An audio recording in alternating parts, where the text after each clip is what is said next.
সালে যখন আমি গোসলও করছি কিদিকে সরে গরমে বাঁচি না 22 দিন আমি গোসল করছি 2013 সালে যখন ফার্স্ট টাইম আমি একা একা ঢাকাতে আসি 17 ঘন্টায় আসছি 17 ঘন্টা।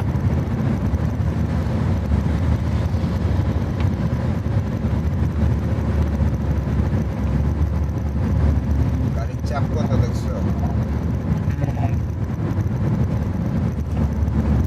তা আমি কি নেটে ভুল দেখছিলাম তাইলে?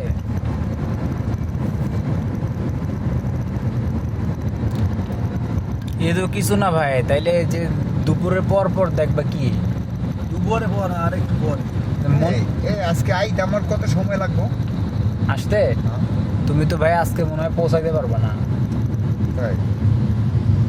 কারণ তোমাকে তো আমি দুপুরের ভিতরে ছেড়ে দেবো, বাট তুমি ওইখান থেকে কিভাবে আসবা? এই যে আরে না সন্ধ্যা শেষ হয়ে ও না ভাই, ঠিক আছে তো তুমি দ্রুত চলে আসতে পারবা, কারণ তোমার জ্যাম তো হবে এই রোডে, ওই রোড তো ফাঁকা, কারণ ঢাকায় কেউ যাবেই না। আসার সময় কোনো জাম নাই তো সব ঢাকার থেকে এখন আনলোড হবে, ঢাকাতে তো কেউ যাবেই না, তুমি তো ওই রোড ফ্রি পাবা। Dhaka road clear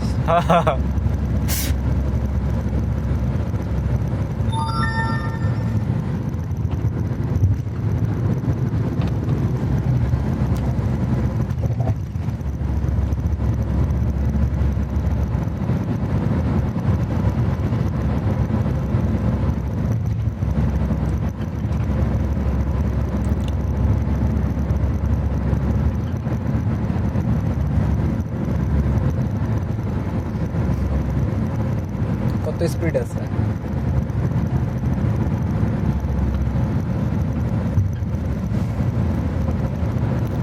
take over করতেছে।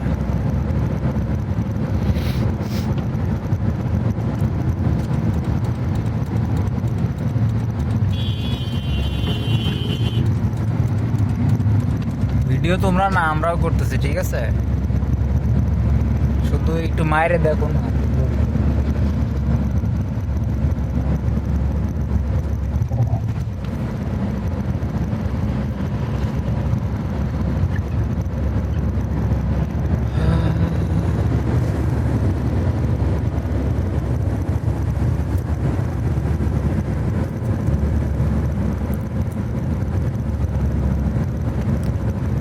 বাইকের টোল কত জানো ভাই?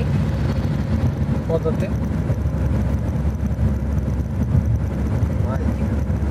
বাইক চালায় যে বাড়িতে যাব, এই যে যশোরে যাইতে পদ্মার 100 টাকা নিচে না? না, এই রোডে তো তোমার কমপক্ষে 7-8টা তো টোল আছেই, তাই না? তাই তো পুষায় না, এর দিকে মনে করো যে বাসে যাওয়াই ভালো, 500-1000 টাকায় পৌঁছায় যায়। আর বাইকের তেল খরচই আছে প্রায় 700 টাকা, তাহলে সমান আরো পাশের দিকে আর বেশি খরচ হবে টোল দিয়ে প্রায় 2000-এর কাছাকাছি চলে আসে।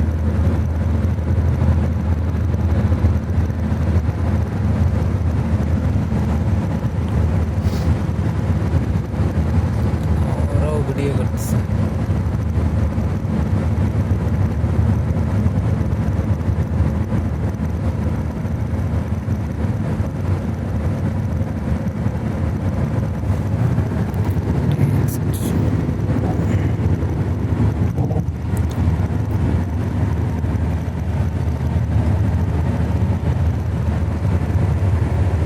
সূর্যটা কত সুন্দর দেখা যায়। দেখা তো যায় রে ভাই, কিন্তু আমার তো আইফোনটা নষ্ট হয়ে গেছে, একটু ফোকাস দিয়ে ভালোভাবে ভিডিওটা করবো, এটা তো ইয়ে পাচ্ছি না।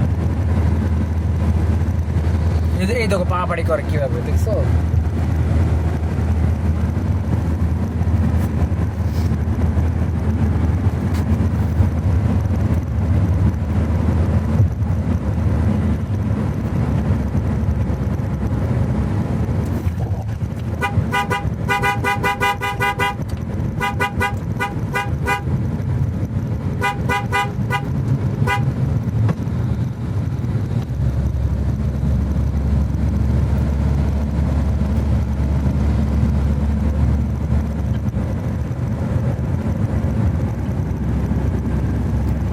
পদ্মার এই পাশে আবার কি করতেছে? মাটি ফেলায় নাসির ভাই, মাটি ফেলাইছে দেখেন পদ্মার পাড়ে।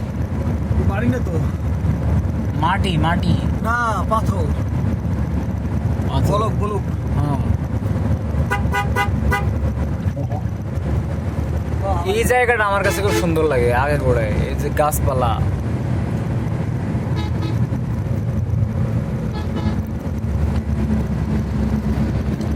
মাদানি এভিনিউর ওই পাশে কি করছে দেখছো নূর ভাই? তো দেখে তো চীনার পরিস্থিতি মানে চেনাই কষ্ট যে ওটা বাংলাদেশ না অন্য দেশ। ওই যে ইয়া তোমার গুলশান নতুন বাজার থেকে রাস্তার ওই পাশ দিয়ে ভেতরে মাদানি এভিনিউ, ইউনাইটেড সিটি, হ্যাঁ ইউনাইটেড গ্রুপ, ওগুলো তো মানে সব একেবারে মনে হচ্ছে ইউএসএ তে। রাজবাড়ি করছে ওইখানে একটা, বুঝতে পারছো? দেখছো রাজপ্রাসাদ।